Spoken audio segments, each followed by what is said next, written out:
శ్రీ వెంకటేశ్వర దివ్య చరిత్ర 5వ అధ్యాయం.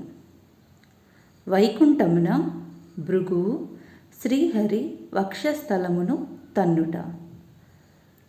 కైలాసమును వీడి ఆ భృగువు ఉత్కంఠతతో వైకుంఠమునకు వెడలినాడు. బ్రహ్మను పరీక్షించుట జరగనే జరిగినది.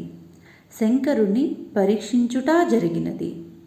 శ్రీ మహావిష్ణువును పరీక్షించవలసి ఉన్నది. అందువలననే భృగువు శోభాయమానమగు వైకుంఠమునకు ప్రయాణమై వైకుంఠమును చేరినాడు. అచ్చట శ్రీ మహావిష్ణువుడుండెడి సొగసు వెలార్చు సుందర మందిరమున ప్రవేశించినాడు. ఆహా, ఏమి ఆ లక్ష్మీనారాయణుల దివ్య స్వరూపములు!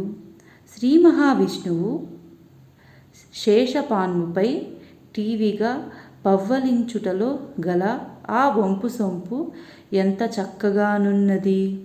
పవ్వలించియున్న శ్రీమన్నారాయణుని పాదకములను లక్ష్మీదేవి తన కర కమలములతో మెల్లమెల్లగా ఒత్తుచున్నది. హృదయమున భృగు మహర్షి నారాయణ స్మరణ మొనర్చినాడు. తదుపరి ఒక్కసారిగా శ్రీమన్నారాయణుని చెంతకేగి అదురు బెదరు లేకుండగా ఆయన పవిత్ర వక్షస్థలమును తన్నినాడు. శ్రీ మహావిష్ణువు యొక్క వక్షస్థలమును తన్నుట ఎవ్వరునూ ఎప్పుడనూ చేయ సాహసించని పని. దానిని భృగువు చేసినాడు. లక్ష్మీదేవి పొందిన ఆశ్చర్యమునకు అంతులేకపోయెను.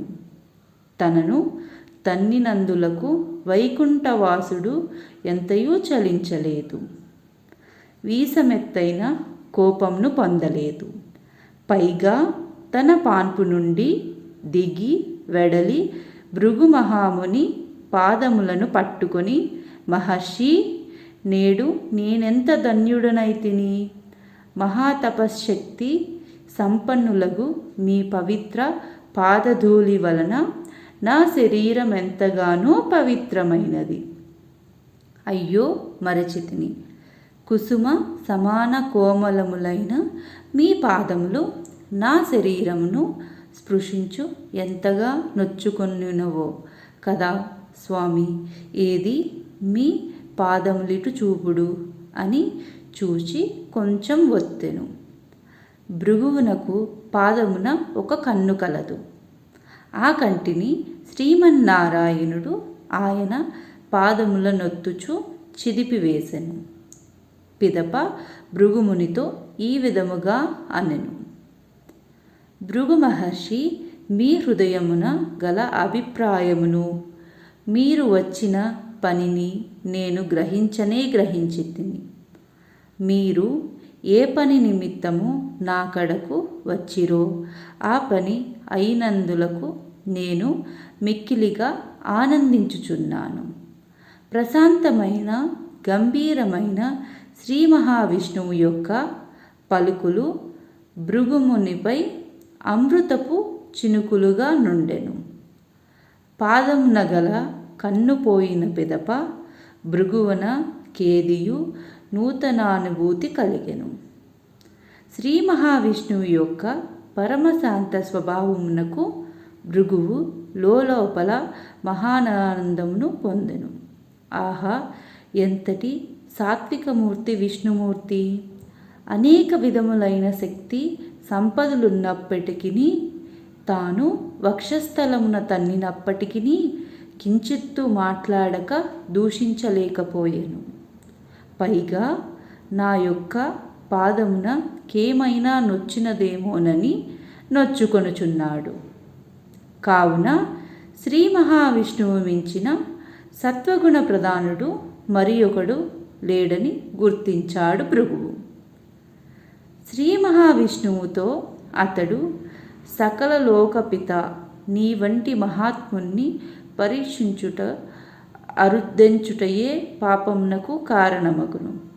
నా పాపము బహుజన్మలెత్తినను పోవునా, తీరునా? నా తప్పును క్షమించవలసినదిగాను నన్ను రక్షించవలసినదిగాను కోరుచున్నాను అనెను. శ్రీమన్నారాయణుడు ముఖము నుండి చిరునవ్వు వెన్నెల కురిపిస్తూ కన్నుల నుండి దయను మెరిపిస్తూ, భృగు మహర్షి, నీ హృదయము నేనెరుగనిదా? నీ పరీక్ష వలన మా గొప్పతనము మరి ఒక మారు రుజువైనది అంతియే కదా. అందువలన నీకిది పాపదాయకము కాదు. నీకు శుభము కలుగునుగాక. నీకు లోక కళ్యాణ కారకత్వము కలుగునుగాక. వెడలి రమ్ము అని కటాక్షించుచు పలికెనాడు. నారాయణుడు కరుణించగనే భృగువు అమ్మయ్య అనుకుని భూలోకమునకు హుటాహుటిగా ప్రయాణమయ్యాడు.